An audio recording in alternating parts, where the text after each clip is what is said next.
The middle class would disappear, Karl Marx said, as small capitalists would be swallowed by the large ones. Finally, there would remain only a handful of great capitalists confronting the proletariat multitude. When that time comes, the proletariat would have an opportunity.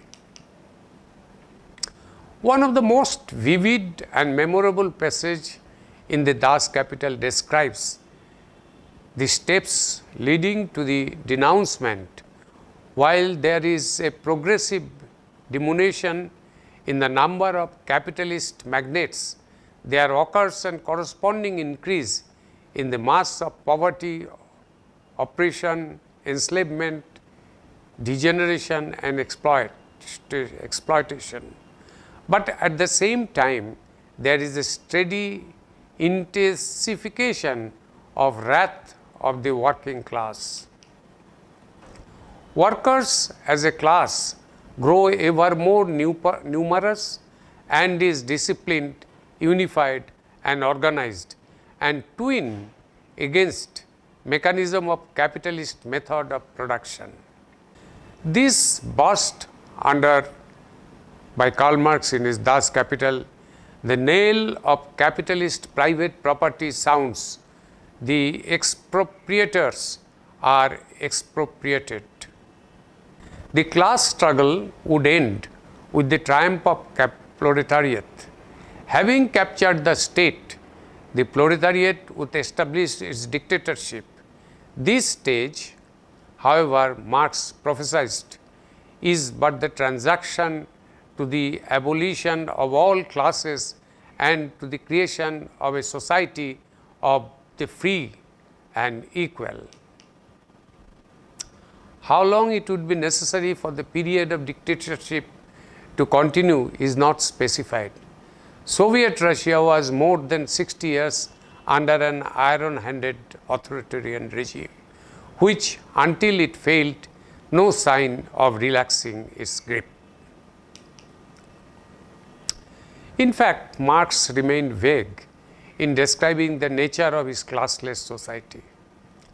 After the state had carried out its role of education and organizing, government would wither away. There would be no force or struggle. Peace and plenty would prevail for everyone. Chief aim of society would be the full and free development of every individual, and the guiding principle would be from each according to his abilities to each according to his needs. The inconsistency and glaring contrast of this beautiful dream of utopia with preceding period of bloody, ruthless class warfare has been commented upon by numerous critics. Philosopher John Hallett wrote, "The classless society of Marx is as nonsense as the heaven of orthodox Victorian, and it inspires as little credence, as little enthusiasm. Once the word revolution has been relegated to the background, it is difficult to find in the dry bones of Marxism anything to stir men's passion." Nevertheless, Marxism has all the force of a religion to millions of devout communists. Dialectical materialism serves as a creed to supersede all other faith.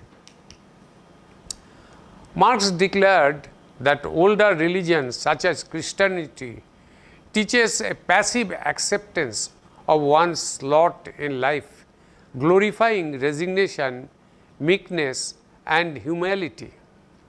They act therefore as the opium of the people, blinding the proletariat to his destiny and placing major obstacles on the road to revolution. How much truth is there in Marx? This is a question that occurred to many innumerable social scientists, theologians, writers and thinkers for past century.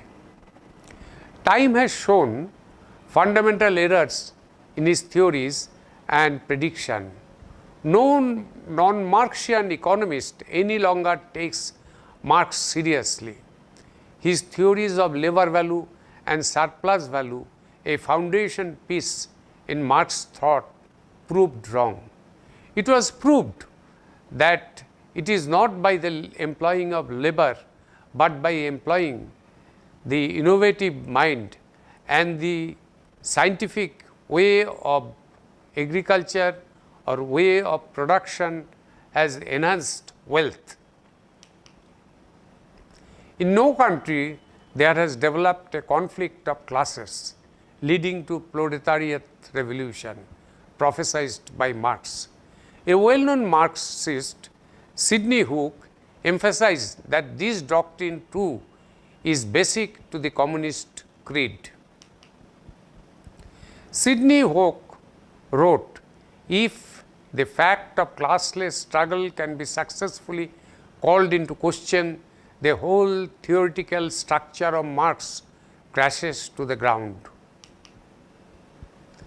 The capitalist system has followed an entirely different course. In the most enlightened nations, forecast by Marx proved wrong.